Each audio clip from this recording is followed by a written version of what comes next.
Amém? A palavra de Deus diz assim: entrai pela porta estreita, porque larga é a porta e espaçoso o caminho que conduz à perdição, e muitos são os que entram por ela.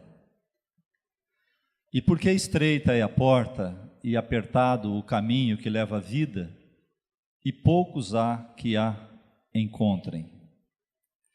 Pai, nós queremos te agradecer pela tua palavra, nos submeter a ela e pedir a ajuda do teu Espírito Santo, para que ele possa revelar a tua vontade perfeita, a direção, Pai, que o Senhor deseja nos dar, Pai, nos conduzir pelos teus caminhos, porque tu conheces e sabes o que é melhor para nós. Então, que a tua palavra seja essa lâmpada, essa luz, essa direção para as nossas vidas, e que não haja no nosso coração impedimento algum, mas pelo contrário, Pai, que haja um coração preparado como uma terra fofa para receber essa semente santa. Faça isso, Pai, por amor a Ti e a nós, em nome de Jesus. Queridos, essa palavra é uma palavra bastante conhecida, e eu queria assim, pelo menos, fazer a introdução com esses dois versículos. Jesus, quando ele estava ministrando, ele disse que entrai pela porta estreita, porque larga é a porta e espaçoso o caminho que conduz à perdição, e muitos são os que entram por ela. Ou seja, nós temos aqui uma opção. Na verdade, não é uma opção, Jesus não fala como uma opção, mas ele fala como uma ordem: entrai, né?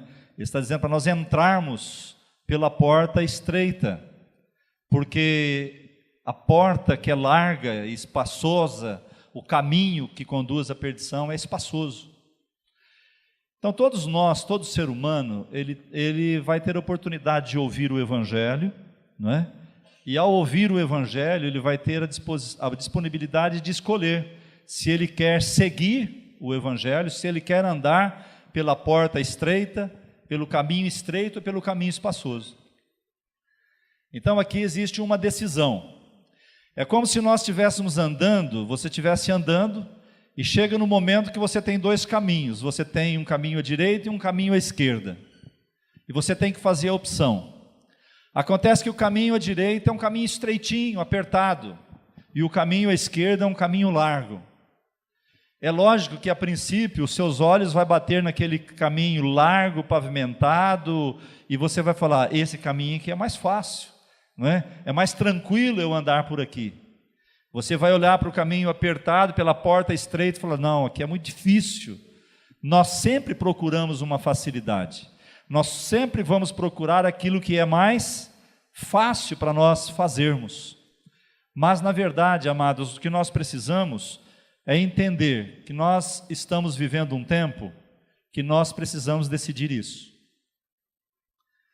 Talvez você possa dizer: mas pastor, eu já sou crente há 10 anos, 15 anos, 20 anos. Eu já sou crente, já creio em Jesus há muito tempo. Amém. Jesus disse: eu sou o caminho, a verdade e a vida. Ou seja, Jesus se compara a esse caminho estreito. Ele disse que nós deveríamos morrer para nós mesmos. Se nós quiséssemos ganhar a vida, nós teríamos que perdê-la. Então, quando ele fala de seguir a ele, ele está dizendo exatamente desse caminho estreito, dessa porta estreita por onde nós deveríamos passar. Mas mesmo que nós tenhamos escolhido esse caminho, a questão de nós escolhermos o caminho estreito foi o momento que você escolheu a Cristo. Agora, o andar por ele já é uma outra situação. Nós podemos escolher o caminho mais difícil, mas podemos não trilhá-lo. Nós podemos, por estarmos no mundo, vivendo no mundo, nós podemos escolher o caminho estreito, mas andar no caminho largo. Isso cria uma anomalia, porque é como se nós fôssemos pertencentes a um reino e tivéssemos as leis desse reino para nós vivermos, mas nós escolhermos viver o reino onde é mais fácil viver, onde as leis são outras, onde essas outras leis nos propicie um conforto maior. Eu quero dizer para você que andar no caminho estreito não é confortável. Não é confortável principalmente para a sua carne, para as suas vontades, para as suas emoções. Agora, espiritualmente, andar pelo caminho estreito é o melhor lugar, porque o Espírito Santo, o Espírito de Deus, ele está nesse caminho estreito. No caminho largo, você não vai ter condições de experimentar a graça, o poder de Deus, como Ele pode lhe oferecer quando você está andando dentro dos princípios dEle. E os princípios e os valores do reino de Deus, você não encontra no caminho largo. Quantos estão entendendo isso? Então eu quero, com isso, que você entenda uma coisa. Se você não tomar essa decisão, e talvez hoje você vá chegar aqui num ponto de bifurcação, ou seja, num ponto da sua vida que você precisa dizer: o que eu quero da minha vida com Deus? O que eu realmente quero com Deus a respeito da minha vida? Não importa, eu tive que fazer essa escolha, você teve que fazer essa escolha, você também tem que fazer essa escolha. Agora, amados, nós podemos fazer essa escolha de várias maneiras. Nós podemos fazer essa escolha de imediato, nós podemos fazer aos poucos. Isso depende muito da sua sede de conhecer a Deus, de andar nos princípios dEle. Quando nós fazemos aos poucos, é aquele momento de transformação, que Deus vai nos mostrando, nós vamos deixando os valores que o mundo nos oferece, nós vamos deixando de um lado, e vamos adquirindo esses outros valores e trazendo para nós, e com isso nós vamos nos apartando do caminho largo e entrando no caminho estreito. E uma experiência que eu tenho tido na minha vida é que esse caminho estreito, para mim, hoje, ele já é largo. Ele já se tornou confortável. Por quê? Porque nós, quando escolhemos o caminho estreito, nós optamos pelo cuidado, pelo zelo e pela direção de Deus em nossas vidas.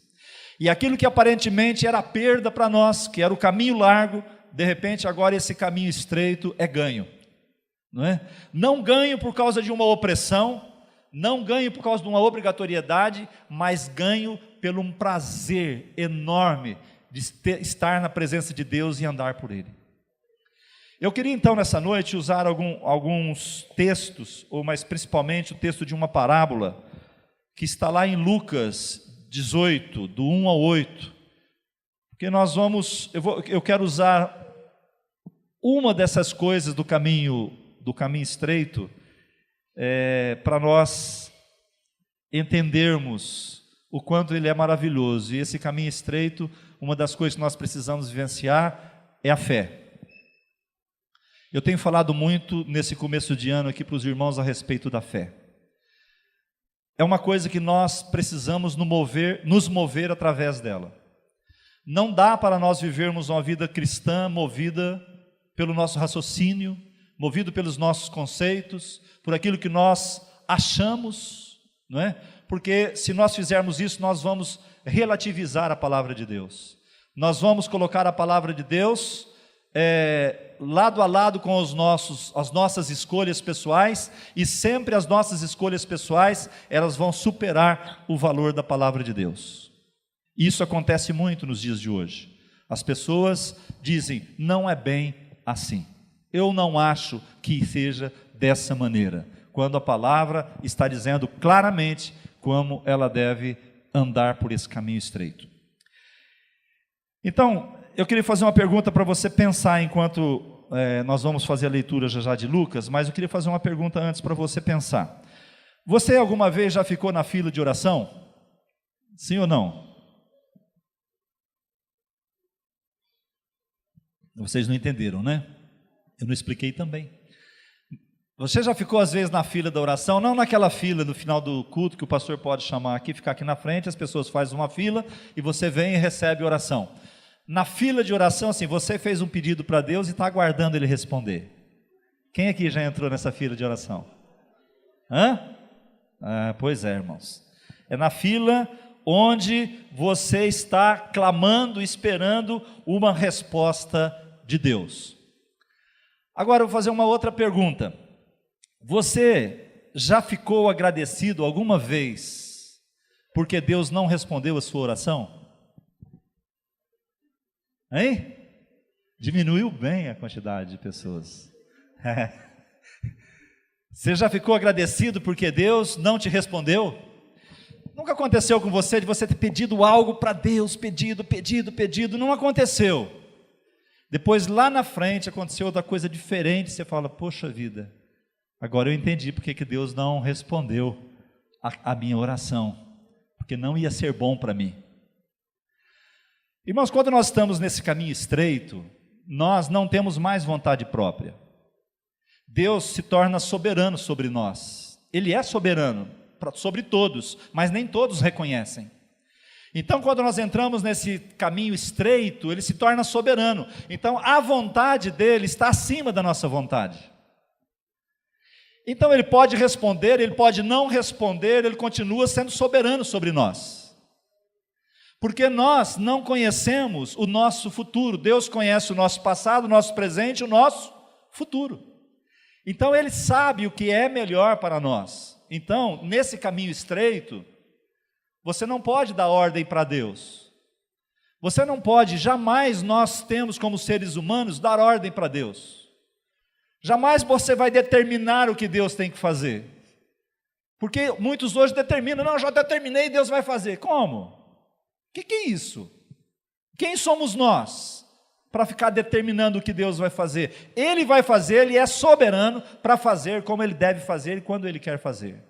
Quantos concordam com isso? Diga amém. Então, amados, quando Deus não responde às nossas orações prontamente, não é porque Ele não tem recursos para nos responder. Deus pode fazer qualquer coisa. Deus pode te dar qualquer coisa. Coisa que nenhum ser humano possa fazer, Ele pode fazer. Deus pode fazer. E para ser sincero, irmãos, na minha experiência, em muitas das minhas orações, eu tive que passar por esse teste da espera. Ainda estou esperando algumas coisas. Algumas coisas que Deus falou comigo há muitos anos atrás. Muitos anos, irmãos. Esse ano eu vou fazer, no dia 31 de dezembro, eu faço 20 anos de pastorado, de ministério pastoral. Vamos fazer uma festa aqui, né? 20 anos. Tem coisas que foram prometidas lá quando eu fui ordenado pastor, e que estou esperando ainda hoje. Se Deus fizer, glória a Deus. Se Ele não fizer, glória a Deus. Vocês compreendem como é que funciona o reino nesse caminho estreito? Então, irmãos, é importante entender que sempre quando Deus nos faz passar por esse teste de espera, Ele não quer te torturar, Ele não quer te fazer infeliz, Ele quer tratar com a sua vida. Alô? Ele quer tratar com a sua vida, porque essa espera é o momento em que Ele vai trabalhar na sua vida. Por exemplo, se Deus tem uma promessa para a minha vida, mas de repente eu fico de mal com Deus. Deus, o Senhor falou que ia fazer e até agora não fez. Ele está vendo qual é o meu caráter. Ele está vendo qual é o meu caráter. Ele está vendo como que eu temo a Ele. Ele está vendo como que eu respeito a Ele. Ele está vendo qual é a motivação do meu coração em servi-lo. Vocês estão entendendo isso? O maior objetivo que Deus tem hoje na sua vida, depois, na quinta-feira nós estávamos falando aqui sobre caráter cristão. O maior objetivo que Deus tem para a sua vida hoje, irmão, sabe qual que é? Transformá-lo à imagem de Cristo. Você pensa que é as coisas que você tem, que você sonha, que você tem para essa terra, que é o maior objetivo de Deus? Isso é graça. O maior objetivo de Deus é transformar a sua vida. Por quê? Porque você escolheu o caminho dele. Ao escolher o caminho dele, você disse para ele, a partir de hoje o Senhor tem proeminência sobre mim, o Senhor tem direito sobre mim, o Senhor é o meu Senhor, o Senhor me comprou a preço de sangue, então agora eu estou submisso a ti. Agora, irmãos, para fazer isso conosco, dói. Dói porque os nossos olhos estão lá para fora, nossos olhos estão lá no mundo. E nós vemos o mundo andando, o mundo caminhando de uma maneira, e nós achamos que perder aquilo é uma grande perda e ficamos divididos. Por isso que nós precisamos escolher qual é a direção que nós vamos tomar. Então, o alvo de Deus para as nossas vidas é muito mais do que esses 70, 80, 90 anos que nós temos aqui. É muito mais. Sabe por quê? Deus está olhando para a eternidade, porque nós vamos passar a eternidade ao lado dele. Só 7 pessoas falaram amém.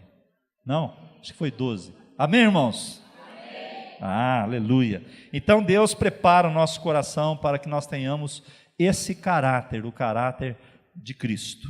Então vamos ler a parábola. Lucas 18, do 1 ao 8. E contou-lhes também uma parábola sobre o dever de orar sempre e nunca desfalecer,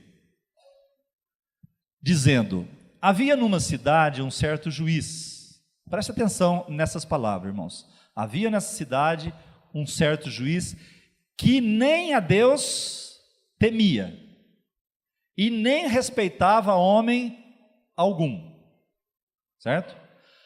Havia também naquela mesma cidade uma certa viúva, e ia ter com ele dizendo: faze-me justiça contra o meu adversário. Para um pouquinho aí, volta 3. Nós vemos aqui então, só para você ir acompanhando o raciocínio, nós temos 3 personagens nessa história, nessa parábola. Nós temos o juiz corrupto, nós temos a viúva e nós temos um adversário. E o motivo da viúva estar indo até o juiz é para fazer justiça contra o adversário dela, ok? Vamos em frente. E por algum tempo não quis, mas depois disse consigo: ainda que não temo a Deus, nem respeito os homens, isso o juiz que está dizendo, todavia, como essa viúva me molesta, hei de fazer-lhe justiça, para que enfim não volte e me importune muito. E disse o Senhor: ouvi o que diz o injusto juiz? E Deus não fará justiça aos seus escolhidos, que clamam a Ele de dia e de noite, ainda que tardio para com eles? Digo-vos que depressa lhes fará justiça. Quando, porém, vier o Filho do Homem, porventura achará fé na terra? Irmãos, essa parábola é maravilhosa. Jesus conta essa história a respeito da oração, dizendo que nós nunca devemos nos desfalecer, nunca deixar de orar. Não é isso? Então, irmãos, nesse caminho estreito, precisa do quê? Oração. De vez em quando? Não, sempre, sem esmorecer. Então, essa parábola ela pinta um quadro muito interessante, porque é um quadro que aparentemente é desprovido de esperança. Porque é uma mulher pedindo para um juiz que não respeita os homens, que não valoriza a viúva, que não teme a Deus e que diz que não atende ela, e ela fica importunando ele, porque ela tem um adversário. Jesus, ao mesmo tempo que ele está incentivando as pessoas a orar, dá a impressão também que ele está tirando a esperança da pessoa com relação à resposta, com relação à dificuldade que isso nos leva a ter quando nós dispomos a orar. Nós precisamos entender, irmãos, que o que ele está ensinando aqui. E o primeiro personagem dessa história, então, é esse juiz corrupto, que não teme a Deus. O Ronaldo pregou esse tempo aqui na quinta-feira, fez um vasto estudo sobre temer a Deus. Precioso, muito precioso. E esse texto nos mostra que esse homem não temia Deus. Existem vários conceitos, nós poderíamos dizer, a respeito de temer a Deus. E foi muito bem colocado aqui. Mas eu entendo, assim, particularmente, que temer a Deus é quando nós nos ajustamos a nossa vida à palavra de Deus. Quando nós ajustamos as nossas vidas nos princípios de Deus, isso é uma demonstração de temor, a Deus pela sua grandeza, pela sua divindade, pelo seu poder. Então, nós que tememos a Deus, nós poderíamos dizer: sou eu que me adapto à palavra, e não a palavra que se adapta a mim. Porque o que tem acontecido nos dias de hoje é exatamente isso. As pessoas querem que a palavra se adapte a ela, às suas necessidades, e não ela se adaptar à palavra de Deus. Tem um texto em Isaías 1,17, se der para passar ali, não precisa procurar. Isaías 1,17. Diz assim: aprendei a fazer o bem, praticai o que é reto, ajudai o oprimido, fazei justiça ao órfão, tratai da causa das viúvas. Se esse juiz temesse a Deus, ele teria olhado para esse versículo. Ou talvez se alguém chegasse para esse juiz e falasse: olha, leia Isaías 1,17, o profeta diz que você tem que julgar a causa das viúvas. E eu não tenho dúvida, por ele não respeitar as pessoas, por ele não ter temor a Deus, certamente ele diria: o que me importa se está escrito na Bíblia? O que importa se o profeta falou isso? Eu vou atender se eu quiser. Se eu quiser, eu não estou nem aí por aquilo que diz a Bíblia. Isso, é claro, é prática de quem não teme a Deus. Mas na verdade, amados, esse homem não temia a Deus e ele não tinha, a palavra de Deus não podia confrontá-lo.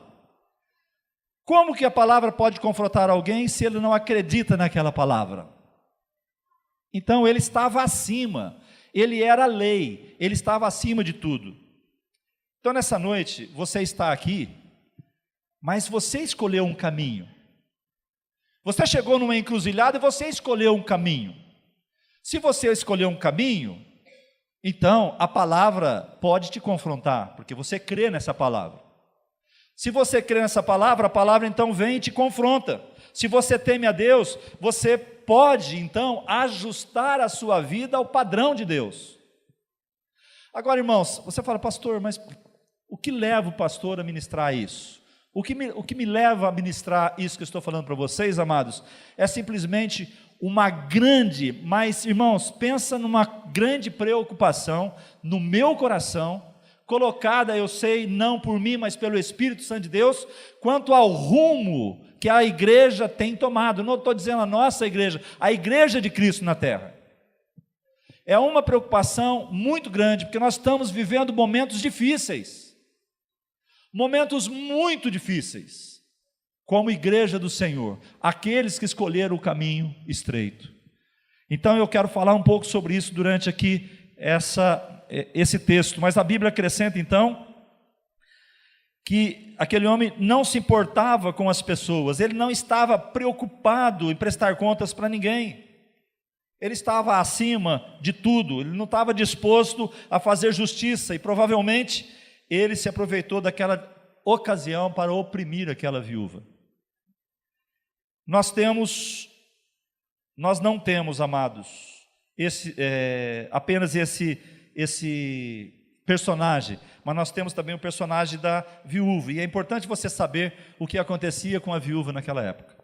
As viúvas eram mulheres indefesas, desamparadas. Eles não tinham, já pensou, se ela não tinha filhos, ela morria, o marido, ela ficava sozinha, não tinha como ter sustento, não é? Então as viúvas eram pobres, sem recursos.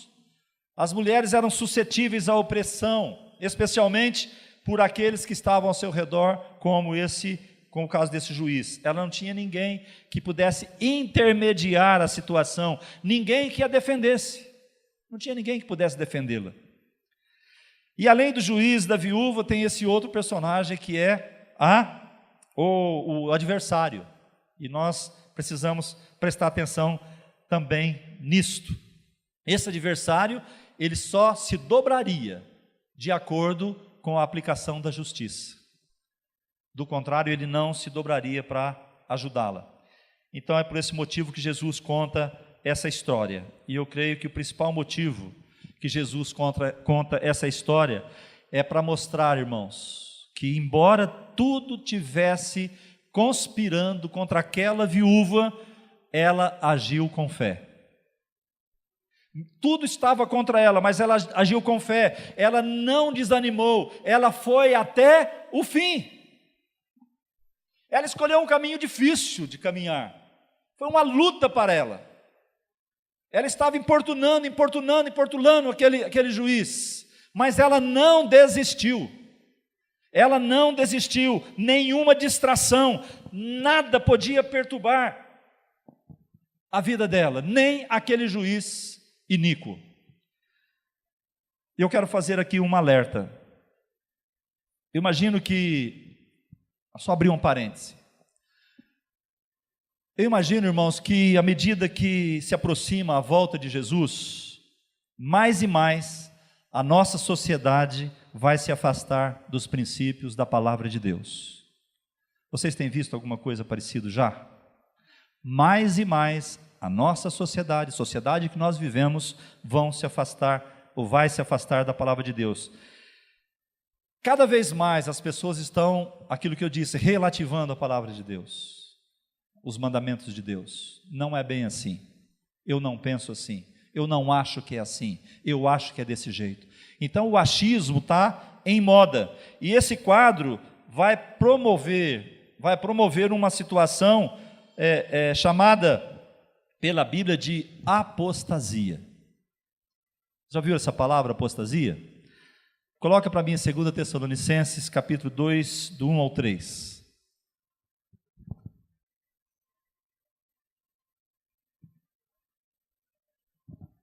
Ora, irmãos, rogamo-vos pela vinda de nosso Senhor Jesus Cristo e pela nossa reunião com Ele, que não vos movais facilmente do vosso entendimento, nem vos perturbeis, quer por espírito, quer por palavra, quer por epístola, como de nós, como se o dia de Cristo estivesse já perto. Ninguém de maneira alguma vos engane, porque não será assim, sem que antes venha a apostasia e se manifeste o homem do pecado, o filho da perdição. Então, essa palavra, 1 Timóteo também, coloca 1 Timóteo 4:1. Mas o Espírito expressamente diz que nos últimos tempos apostatarão, outra vez a palavra apostasia, alguns da fé, dando ouvido a espíritos enganadores e a doutrina de demônios. Então nós estamos chegando num tempo, amados, que estas coisas já começaram a acontecer. Isso que foi profetizado lá, logo depois da ressurreição de Cristo, está acontecendo nos nossos dias. Então, quando a Bíblia diz que os últimos dias serão dias de apostasia, seriam dias onde as pessoas renegariam a sua fé. E muitas vezes nós pensamos que renegar a fé, diz assim, não creio mais em Deus. Bom, isso é totalmente explícito. Mas aquelas pessoas que escolheram o caminho de Cristo, mas não vivem o caminho de Cristo, ou seja, escolheu a porta estreita, mas está entrando pela porta larga, pelo caminho largo, de alguma maneira, ela está dizendo não à fé. Porque ela não está suportando andar pela fé, ela não está suportando andar no caminho estreito. E como não consegue andar pelo caminho estreito, ela então começa a andar pelo caminho largo, então vai abandonando a fé em Deus. E a Bíblia diz que nos últimos dias serão dias de apostasia, onde as pessoas renegarão a fé. E Jesus conta a história daquela viúva. Ele diz que embora ela estivesse lutando por coisas naturais, ela estivesse lutando diante de um juiz corrupto, ela insistiu na causa dela, até ser atendida. E então Jesus faz essa pergunta que nós já lemos: será que quando eu voltar? Ele fala então, ele encerra dizendo assim: será que quando eu voltar, eu vou encontrar na fé, na terra, uma fé igual dessa viúva? E eu vou perguntar para você, o que você acha, sim ou não? Alô? Vocês acham que quando Jesus voltar à terra, ele vai encontrar uma fé igual àquela da viúva? Está dividido, hein? Eu vou dar um aplauso para você que disse sim, porque se você estiver lá, não é verdade? Pode ser que aí no mundo não, mas na minha vida, se Jesus voltar, ele vai encontrar essa fé. E na sua? Você está entendendo o que eu estou dizendo? Jesus fala daquela mulher, olha, a mulher não desistiu, ela foi atrás, ela importunou aquele juiz, o juiz não temia a Deus, mas ela importunou, até que ela conseguiu. Apesar das dificuldades, ela permaneceu. Apesar das lutas, ela lutou, ela enfrentou. Agora, quando eu voltar, eu vou encontrar, será uma fé igual dessa viúva? Será que eu vou encontrar? É o que Jesus perguntou. Amados, nós estamos caminhando para tempos que serão marcados por contrastes. Irmãos, quando eu estou falando isso para vocês, eu estou tentando entender o que vai acontecer daqui a alguns anos. Eu acho que essa é uma das funções da igreja. Essa é uma palavra profética, uma palavra que aponta para o futuro. Nós precisamos sair do nosso lugar comum, né? A Bíblia diz que os justos vão se tornar mais justos, mas os ímpios vão se tornar mais ímpios. A escuridão vai ser mais densa, mas a luz brilhará mais. Agora, o que isso quer dizer? Isso quer dizer que à medida que aumentar a apostasia na terra, aqueles que estiverem no caminho serão revestidos com poder ainda maior para permanecer nele. Você crê nisso? Então, amados, quanto mais se aproxima a volta de Jesus, também o mundo começa a experimentar, e isso já dentro da igreja, um esfriamento espiritual. E é isso que eu quero alertar a todos. Se você está frio espiritualmente, se você não tem mais amor pela palavra, pela oração, se a tua vida se resume a frequentar a igreja, cuidado. Você pode ter escolhido o caminho estreito e está andando pelo largo. A apostasia está batendo a sua porta. Então, isso, irmãos, quem está falando é o Espírito Santo de Deus, está falando com você, está falando comigo, não é? Ele está nos preparando. O mundo vai esfriar na fé, a ponto das pessoas ficarem alheias a essa fé. Isso que vai acontecer. Mas o contraste, a igreja de Deus sobre a terra vai experimentar um grande avivamento. Agora, precisamos olhar para esse lugar de Deus, esse lugar da presença de Deus. Precisamos olhar para isso e nos preparar para este momento. Então, é a igreja de Deus sobre a terra que vai experimentar isso, amados. E nós vamos ver pessoas sendo salvas, nós vamos ver pessoas sendo libertas no meio desse esfriamento espiritual. Haverá um fogo ardente, fortemente, um fogo de Deus, que vai nos sustentar, um poder de Deus, uma graça de Deus maior, para nos sustentar diante do volume da impiedade e da apostasia que vai existir. Uma igreja, irmãos, que vai ler a palavra como nunca, uma igreja que vai meditar na palavra como nunca, uma igreja que vai proclamar a palavra como nunca. Nós precisamos começar isso já.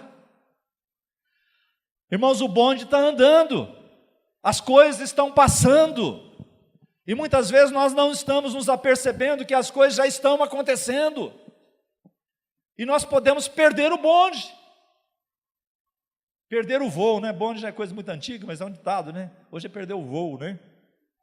Mas é verdade, amados. Nós estamos encaminhando para uma igreja secularizada. O que é uma igreja secularizada? É uma grande mistura entre o sagrado e o profano. Ou seja, uma igreja onde as pessoas pecam, mas frequentam a igreja.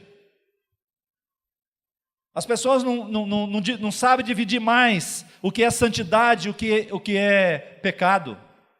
Tudo pode. Tudo posso. A igreja vai permitir que o pecado entre nela e vai ter ações, irmãos, ações que a palavra de Deus condena. Mas haverá um remanescente. Diga, eu quero fazer parte desse remanescente. Uma igreja pura, uma igreja santa, que vai se manter diante de Deus. Mas nós precisamos estar preparados para isso. Eu quero fazer parte dessa igreja. E eu quero que vocês façam parte dessa igreja. O pastor Heraldo citou aqui naquela hora Mateus 24, não é?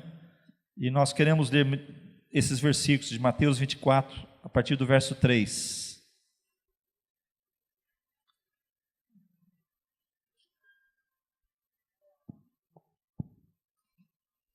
Estando assentado no Monte das Oliveiras, chegaram-se a ele os seus discípulos em particular, dizendo: dize-nos, quando serão essas coisas e que sinal haverá da tua vinda e do fim do mundo? E Jesus respondendo disse-lhes: acautelai-vos, que ninguém vos engane, porque muitos virão em meu nome dizendo, eu sou o Cristo, e enganarão a muitos. E ouvireis de guerras e de rumores de guerras. Olhai, não vos assusteis, porque é mister que isso tudo aconteça, mas ainda não é o fim.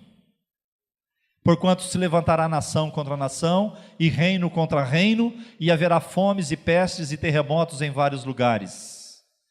Mas todas essas coisas são princípios das dores. Então vos hão de entregar para serdes atormentados, e matar-vos-ão, e sereis odiados de todas as gentes, por causa do meu nome. Nesse tempo, muitos serão escandalizados, e trair-se-ão uns aos outros, e uns aos outros se aborrecerão. E surgirão muitos falsos profetas, e enganarão a muitos. E por se multiplicar a iniquidade, o amor de muitos se esfriará. Alguém consegue já perceber esse avanço? Tem alguma coisa que é parecido, é meio próximo do seu entendimento, do que você tem visto? Sim ou não, irmãos? Ou seja, nós estamos nos aproximando disso a passos largos.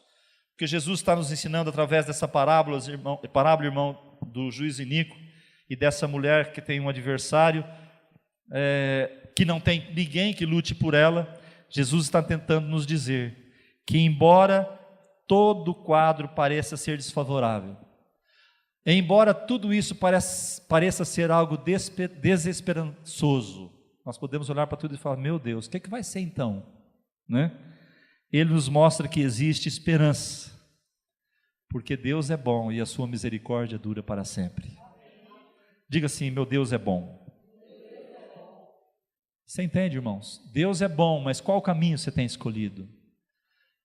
Essa que é a questão, irmãos. Nós achamos que Deus é bom, que Deus é misericordioso, que Ele é onipotente, que Ele é tudo isso. Mas as benesses disso dependem do caminho que nós escolhemos. Depende da maneira como nós estamos caminhando. Então, quando nós olhamos para o nosso quadro atual, onde a sociedade está torcendo os valores, ou trocando os valores, o que é certo ficou errado, o que é errado ficou certo. Não é mais ou menos isso que nós temos visto? A pergunta é, diante desse quadro, nós vamos desanimar? Só 18. Nós vamos desanimar, irmãos? Porque Deus é bom. Embora aquele juiz fosse corrupto, fosse mau, embora não houvesse esperança, a viúva não desistiu. Então vamos brincar um pouquinho, diga assim, eu sou brasileiro, eu não desisto nunca. Não é? Diga, eu não vou desistir. Não é? Irmãos, aquela mulher não desanimou, não perdeu o foco. Em nenhum momento ela abandonou a posição. Aí sabe o que Jesus disse? Acaso não fará justiça aos escolhidos que clamam dia e noite?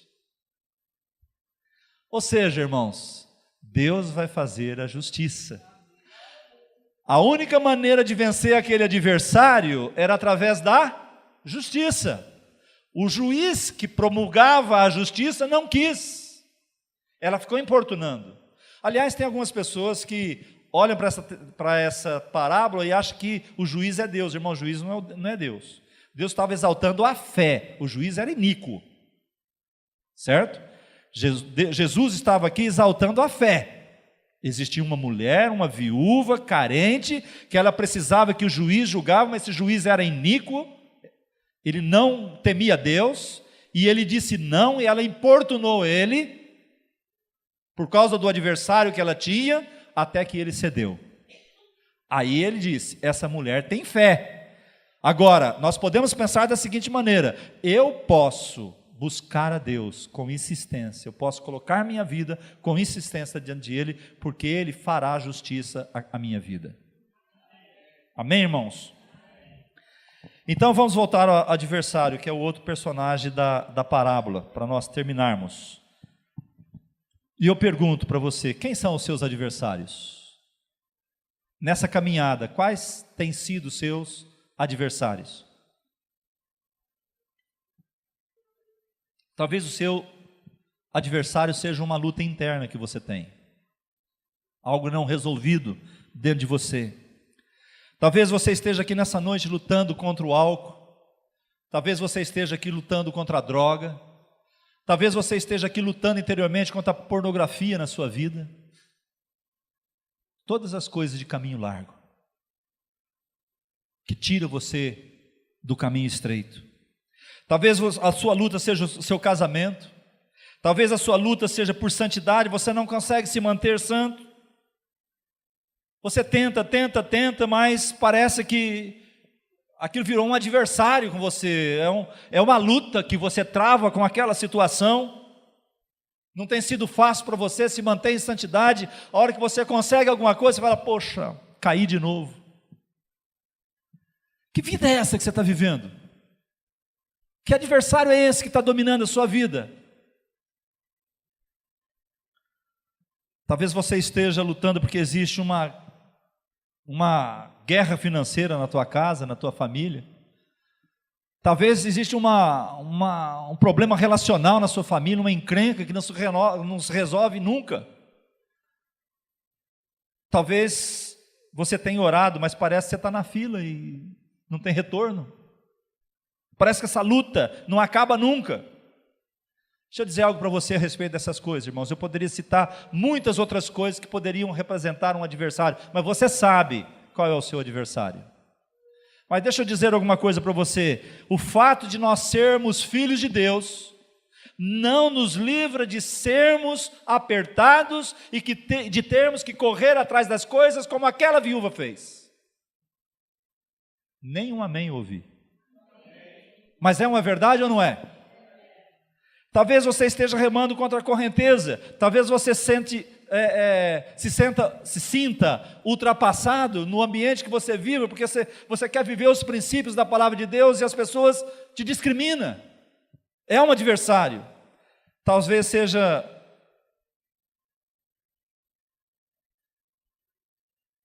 alguma coisa que te prende e que impede que você caminhe os caminhos do Senhor.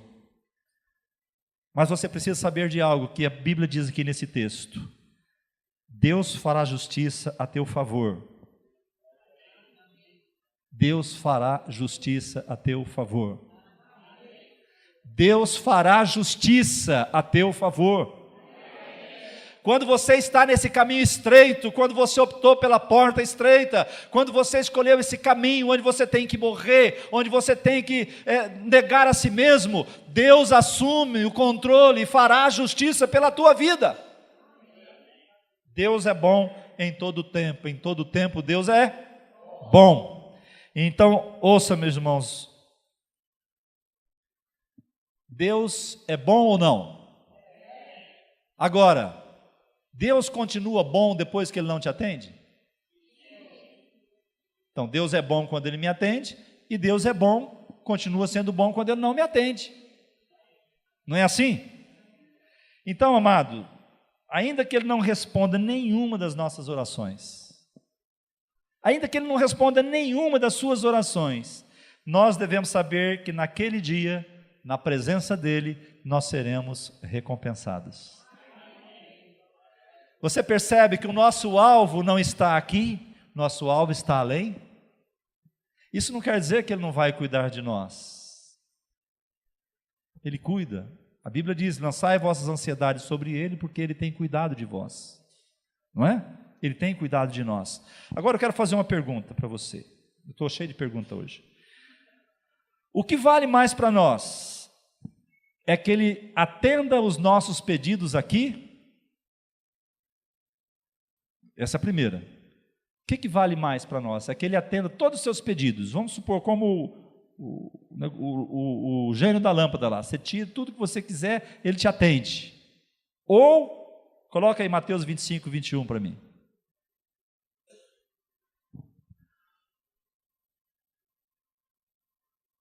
Ou ele naquele dia, quando estiver na presença dele, e o seu Senhor lhe diz: bem está, servo bom e fiel.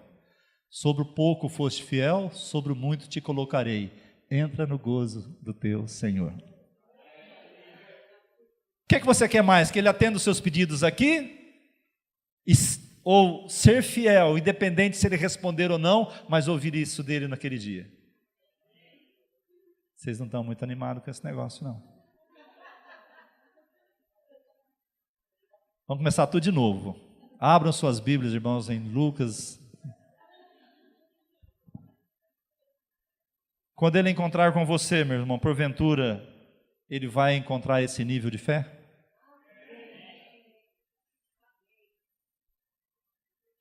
Eu acho que tem gente assim: puxa, pastor, mas você quebrou todos os meus sonhos hoje. Eu estava pensando naquilo que Deus ia me dar esse ano. Você vem com essa palavra aí. Irmãos, eu não vim para tirar nada de você. Vai trabalhar, corre atrás que Deus vai te abençoar e vai te dar. Não vai cair no colo. Não vai cair no colo de ninguém.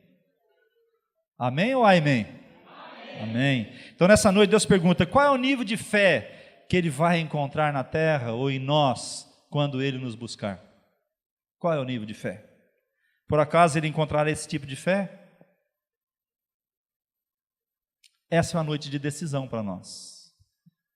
É a noite de nós decidirmos qual caminho você chegou numa bifurcação, um caminho, outro caminho, um apertado, o outro espaçoso. Mas eu já tenho Jesus. Então você já está no caminho, mas você quer trilhar por qual? Qual é o mais importante para você? O caminho aqui terreno ou aquele caminho que te leva à eternidade? Aliás, fazer uma observação: eternos todos são. Agora o lugar onde vai ficar que é diferente, não é? Você pode viver a eternidade com Deus ou sem Deus. E se for sem Deus, você já sabe onde que é, né? É um lugar bem quentinho.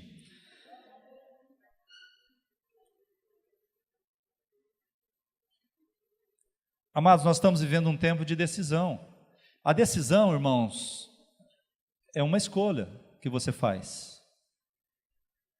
Decisão, você decide algo quando você escolhe algo para a sua vida. Agora, que tipo de igreja nós queremos ser? Que tipo de evangelho nós queremos viver? Essa é a pergunta. Por onde nós queremos trilhar? Deus nos chama hoje a tomar uma decisão. Então, se você nessa noite quer, até essa pergunta é ambígua, né? Mas se você quer nessa noite entrar por essa porta estreita, ser fiel, perseverar, esperança da vida eterna no teu coração, dirigindo os seus passos,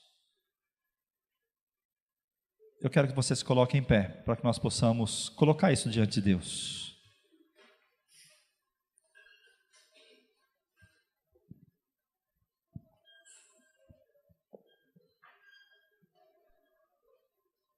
Tem um ditado, irmãos, que diz assim, que querer não é poder. Não é? Querer, por exemplo, tem um ditado que diz assim, que ir para o céu todo mundo quer, mas morrer ninguém quer. Não é? Outro dia um irmão falou assim, que ele não queria ficar velho. Eu falei: então você tem que morrer novo. Não, mas eu não quero morrer, então você tem que ficar velho. É uma questão de opção. Se você não quer ficar velho, morre novo. Resolve o problema, não é? Agora, se você quer viver bastante, então vai ter que ficar velho. Qual o caminho que você escolhe? Eu não vou fazer essa escolha por você, você vai fazer essa escolha. Então eu quero que você feche os olhos e você faça uma oração a Deus, dizendo, naquilo que a palavra tocou o teu coração nessa noite, que você fale com Ele. Você diga para Ele o que você quer. Qual é a tua escolha?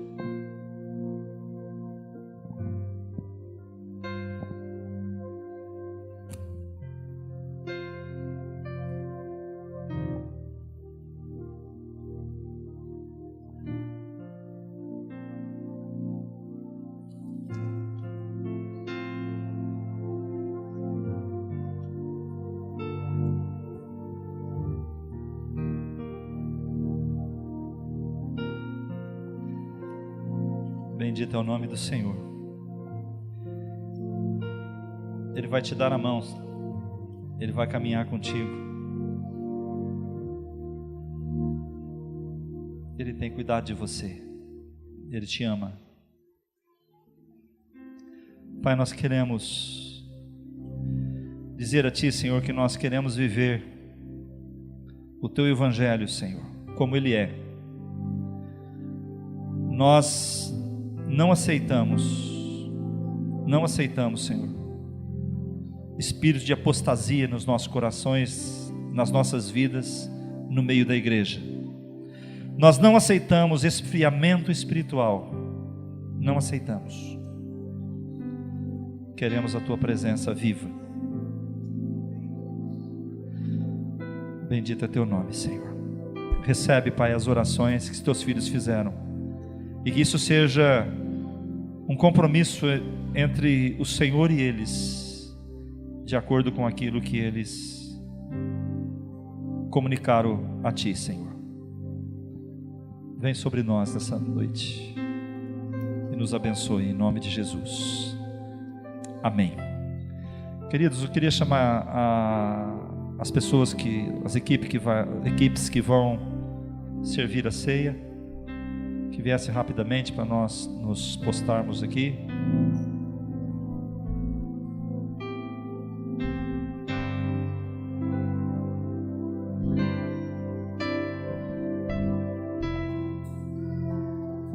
Quem mais que vai servir?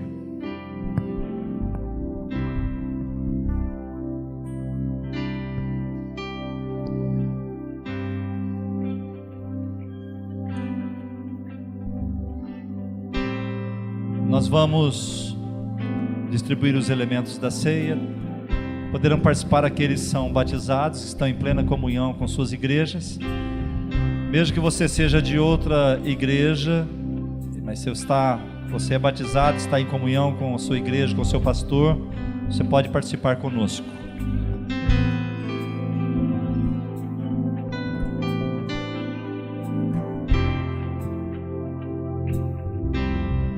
Eu olho para a cruz, e para a cruz eu vou do seu sofrer participar,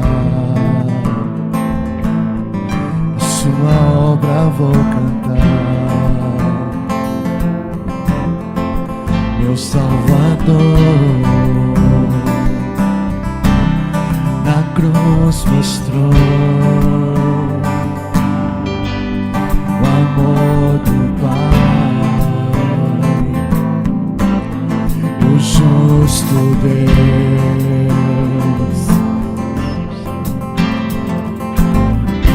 Pela cruz me chamou, gentilmente me atraiu, e eu, sem palavras, me aproximo, quebrantado do seu amor.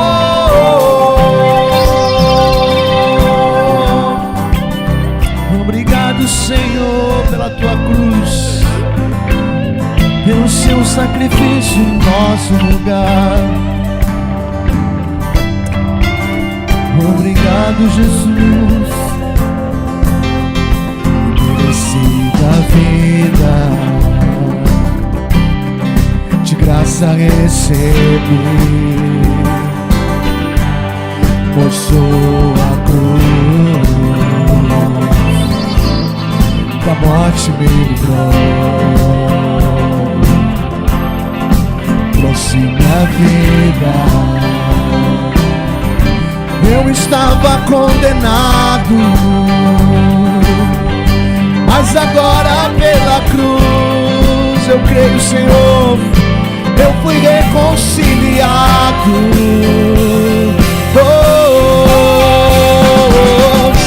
Pela cruz me chamou, gentilmente me atraiu e eu, sem palavras, me aproximo, quebrantado no seu amor. Pela cruz me chamou, gentilmente me atraiu e eu, sem palavras, me aproximo, quebrantado no seu amor. Impressionante é o seu amor,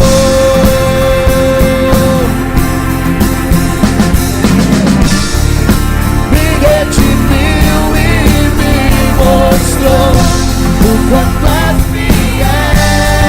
Impressionante, impressionante é o seu amor,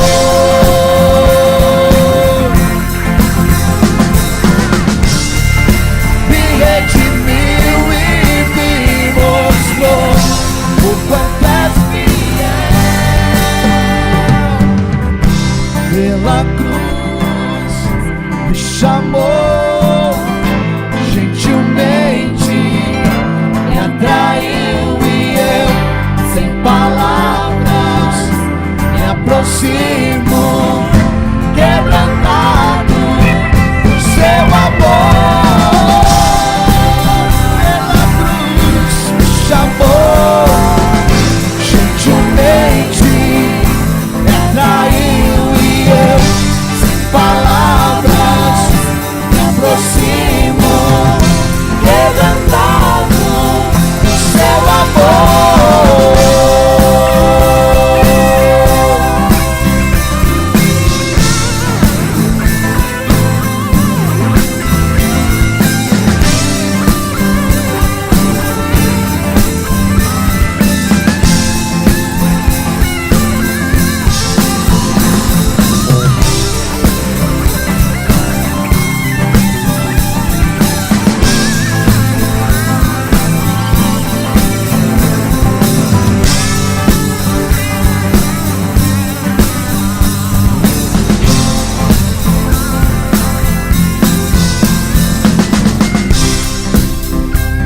Aleluia. Glória a Deus. Todos receberam, foram. Ok? Amém. Diz a palavra do Senhor: porque eu recebi do Senhor o que também vos ensinei, que o Senhor Jesus, na noite em que foi traído, tomou o pão e, tendo dado graças, o partiu e disse: tomai, comei, isto é o meu corpo que é partido por vós, fazei isto em memória de mim. Amados, quando nós comemos desse pão, nós estamos recordando que o corpo de Cristo foi partido ali na cruz do Calvário por nossas vidas. Devemos nos lembrar que a nossa salvação teve um preço e que a Bíblia nos ordena que nós devemos lembrar disto para que a nossa fé se renove, para que a nossa esperança se renove, porque não foi em vão a morte de Cristo na cruz. Os efeitos dela nos alcança hoje e alcança toda a eternidade. Diz que semelhantemente também, depois de cear, tomou o cálice, dizendo: esse cálice é o Novo Testamento no meu sangue. Fazei isso todas as vezes que beberdes em memória de mim. Devemos também nos lembrar que não somente o corpo dele, de Jesus, foi quebrado, mas que o sangue dele também foi derramado. Quando aquele soldado, com uma lança, tocou no lado de Jesus, a Bíblia diz: saiu água e sangue. O sangue dele foi derramado por mim e por você. Não existe amor maior do que alguém dar a vida por outros, quando outros não merecem. Mas Jesus fez assim por nós. Todas as vezes que comerdes esse pão e beberdes esse cálice, anunciais a morte do Senhor até que venha. Com esse ato, nesta noite, nós estamos anunciando que Cristo morreu. Nós estamos anunciando que o corpo dele foi partido, como esse pão que era um trigo que foi moído, e esse cálice com o fruto da vide, que representa o sangue dele derramado por nós. Nós estamos proclamando isto, para que todos saibam que ele morreu para nos dar a vida. Portanto, qualquer que comer esse pão e beber esse cálice do Senhor indignamente, será culpado do corpo e do sangue do Senhor. Examine-se, pois, o homem a si mesmo, e assim coma desse pão e beba desse cálice. Se você tem algo a consertar-se com o Senhor, antes de comer do pão, antes de beber do cálice, confesse ao Senhor, peça perdão e participe. Mas discirna que o corpo de Cristo é a igreja e que nós precisamos ter comunhão com ela, porque através do corpo nos movemos em Deus. Obrigado, Senhor, pela morte da cruz. Obrigado a Deus por ter enviado o teu Filho Jesus. Obrigado, Senhor Jesus, porque o Senhor não está mais naquele túmulo, mas o Senhor ressuscitou. O Senhor está vivo. E eu sei, Pai, que nesse momento, diante do trono, à destra do trono do Pai, o Senhor se alegra com esse momento, porque Ele olha para nós e diz: minha obra não foi em vão, assim como a nossa obra não será vã no Senhor. Obrigado, Jesus, obrigado, Espírito Santo. Nós somos eternamente gratos ao Senhor, ao ponto de nosso desejo do nosso coração é que um dia na glória, sentado à mesa contigo, vamos comer do pão e beber do suco da vide, juntos contigo, Senhor, nas bodas do Cordeiro. Obrigado, Jesus. Amém. Pode comer do pão e beber do vinho. Caso você deseja repartir do teu pão com alguém, fique na liberdade. Eu vou orar encerrando e você tem a liberdade então de ter comunhão. Pai, nós somos gratos por tudo que o Senhor tem feito em nossas vidas e pelo teu cuidado e zelo para conosco. E agora, Pai, nós levantamos as nossas mãos sobre a igreja e nós dizemos: o Senhor te abençoe e te guarde. O Senhor faça resplandecer o seu rosto sobre ti e tenha misericórdia de ti. O Senhor sobre ti levante o seu rosto e te dê a paz. Assim que a tua paz alcance todos os corações, em nome de Jesus. Amém. Amém, queridos? Fique na liberdade agora para repartir o teu pão e em nome de Jesus. Irmãos, amanhã estarei fazendo a cesta básica para os irmãos que necessitam. Então, por favor, quem esqueceu de trazer os itens da cesta básica, tragam amanhã, por favor. Obrigado.